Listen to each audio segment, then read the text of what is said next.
Hello and welcome. This is Michelle with Paper Stamp Ink. Thanks for stopping by my channel today.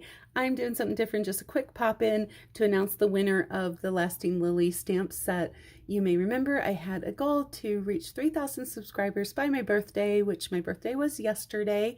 I'm not going to give you an age, but we did reach that goal of 3,000 subscribers plus a little bit. It was 3,037. So thank you so much for all of you who subscribe, who share my videos. I appreciate you doing that, and I hope that you're finding value in the content that I'm creating. If there's things that you would like to see on my channel, please drop a comment below, send me an email at paperstampink@gmail.com.